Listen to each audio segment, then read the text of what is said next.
Long क्वेसनमा पर्छ। यो चाहिँ एसएलसी सी एक्जाममा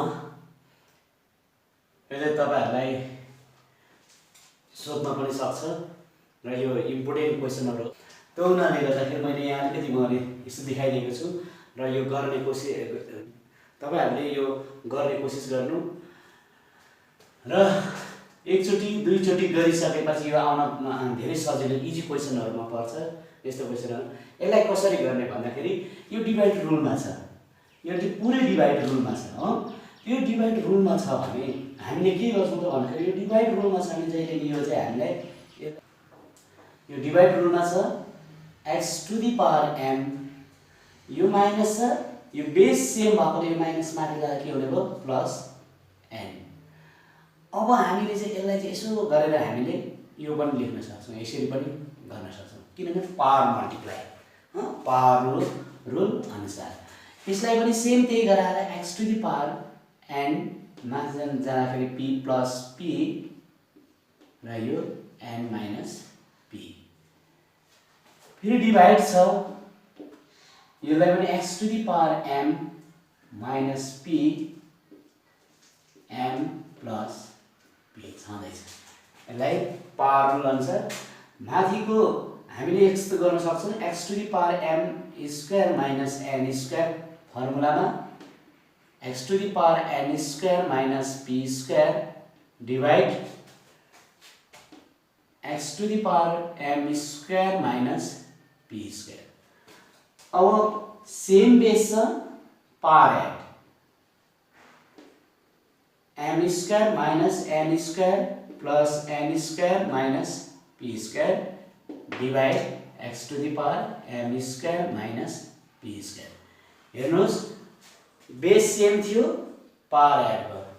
अब हामीले यसलाई के गर्न सक्छौं यो र यो कट गर्न पाए x to the power m square minus p square यो डिवाइडमा छ त्यसैले मैले के गरे भने यो पावर रुल अनुसार यसलाई यता ल्याउँदाखेरि minus m square plus p square यो डिवाइड हुँदाखेरि यहाँ तल हुन्छ माथि लाँदाखेरि के भयो यहाँ साइन चेन्ज भयो त्यसैले यो र यो कट भयो यो र यो कट भयो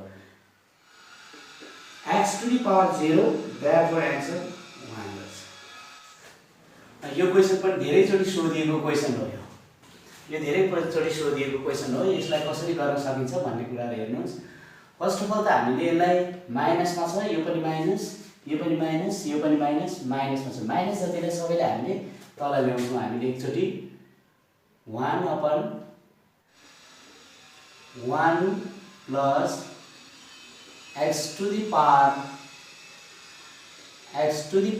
a upon x to the power यो b यसलाई चाहिँ हामीले माइनसलाई छुट्याएर तल ल्यायौं प्लस त्यसरी नै ल्याउँछौं हामीले यसलाई पनि x to the power c upon x to the power b हामीले तल ल्याएको प्लस यसलाई पनि हामीले त्यही गर्छौं 1 plus x to the power b upon x to the power c plus x to the power a upon x to the power c plus 1 upon 1 plus x to the power c upon x to the power a plus x to the power b upon x to the power a यसरी गर्न सक्छौं हामीले। अब यसलाई के गर्ने त भन्दाखेरि हामीले यसलाई एलसीएम लिन्छौं र यो माथिमा थाहा लिन्छौं हामीले। जस्तै कसरी हो त भनेको भन्नाले यो चाहिँ x to the power b भयो भने यसलाई चाहिँ माथि लाँदाखेरि योसँग मल्टिप्लाई भयो x to the power b plus यो लाइट टर्म भएकोले एउटा आयो त्यो हुनाले यो चाहिँ x to the power a plus x to the power c plus same प्रोसेसमा x to the power c plus x to the power a plus x to the power b plus x to the power a upon x to the power c plus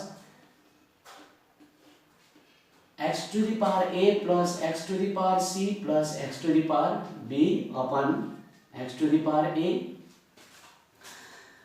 यसलाई के गर्न सकिन्छ भने माथि jump गरेर लान सक्छ हामीले माथि x to the power b upon x to the power a लाई अगाडि लेखे a plus x to the power b plus x to the power c। मैले यहाँ केही गरेको छैन, यसमा मैले सिरियल लेख्न मात्र खोजेको छु। x to the power c upon x to the power a plus x to the power b plus x to the power c plus x to the power a upon x to the power a plus x to the power b plus x to the power c। हामीले plus भएकोले हामीले चाहिँ जहाँ पनि लेख्न सक्छौँ। यो light term भयो तल, अब लाइट टर्म हुने साथ हामीले के भन्ने x to the power a plus x to the power b plus x to the power c। माथि x to the power a अगाडि मैले लेखेँ, x to the power b मैले लेखेँ, x to the power c पनि मैले लेखेँ। तल माथि कट भएर एन्सर 1 रह्यो। यो पनि इम्पोर्टेन्ट क्वेसनमा पर्छ,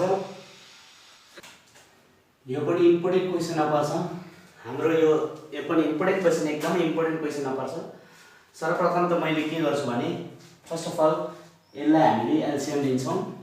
जस्तै m plus m n square 1/3 plus m square n 1/3 m minus n into यो र यो मल्टिप्लाई गर्दा m 1/3 माइनस n 1/3 गर्छौँ हामी, m ले 1/3 भयो।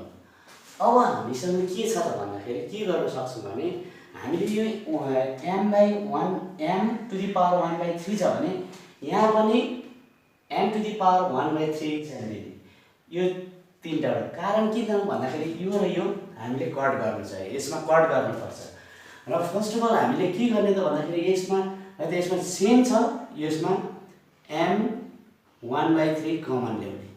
अब m to the power 1/3 common ल्याउँदाखेरि कसो गर्ने त भन्दाखेरि यो त m टु द पावर 1 हो, यो त्यसमा -1/3 सबट्र्याक्ट गर्नु, बाँकी रहेको कति हो भन्दाखेरि 2/3। त्यसो भए m टु द पावर 2/3 रहेछ यहाँ प्लस। अब एकचोटि हेरौँ फेरि m टु द पावर कति छ 1/3 छ। यो र यो त मल्टिप्लाई हुने भयो यहाँ भनेपछि के मात्रै बाँकी रह्यो 2/3 बाँकी रह्यो, यो 2/3 बाँकी रह्यो।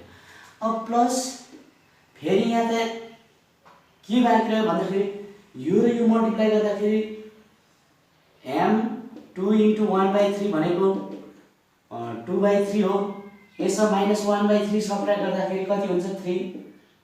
अब 2 - 1 भनेको कति रहेछ 1/3, बाँकी रह्यो यहाँ कति m टु द पावर 1/3 र अर्को m टु द पावर 1/3 बाँकी रह्यो। यसरी हाम्रो क्यालकुलेसन हुँदै आउँदैन। अब बाँकी रह्यो m माइनस n बाँकी रह्यो, बाँकी यो m 1/3 minus n 1/3 upon n to the power 1/3। यो र यो क्रस गर्न पायो। अब यसो गरिसकेपछि हाम्रो बाँकी रहेको कुराहरू हामीले यहाँबाट लेख्दा नि भयो, उहाँबाट लेख्दा नि भयो, जुन जताबाट लेख्नु सक्नुहुन्छ। मैले चाहिँ यसलाई यहाँबाट लेखिदिएँ m to the power 1/3 minus n to the power 1/3, यो एउटा भयो, बाँकी रह्यो m 2/3 र यसलाई मैले अगाडि लेखिदिएँ m 1/3 n to the power 1/3 plus n/2/3 upon m minus n रह्यो। यो मैले के गर्न लागेको भनेदेखि हामीले त्यसरी काट्यौँ।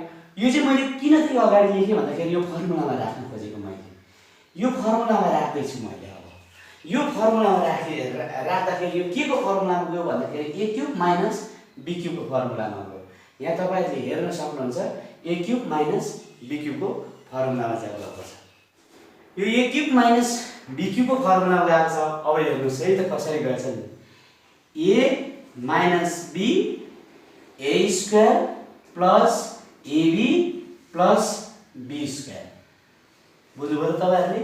त्यसैले गर्दाखेरि हामीले चाहिँ यसलाई के लेख्यौँ भन्दाखेरि अहिलेलाई m cube 3 minus n cube 3 लेखेँ र बाँकी तल m माइनस n लेखेँ। यो कसरी आयो? यसमा तपाईँहरू अलिकति कन्फ्युज हुनुहुन्छ होला। यसमा कन्फ्युज नहुने। यो चाहिँ यति भनेको चाहिँ ए हो, यो बी हो, A square AB plus be square यस्तो भएको हो हाम्रो। त उनीहरूले ए क्युब भनेको ठाउँमा क्युब राखे, बी क्युब अथवा क्युब क्युब कट भयो। बाँकी रहेछ के त भन्दाखेरि m minus n upon m minus n रह्यो। एन्सर तलमाथि कट भएर 1 रह्यो।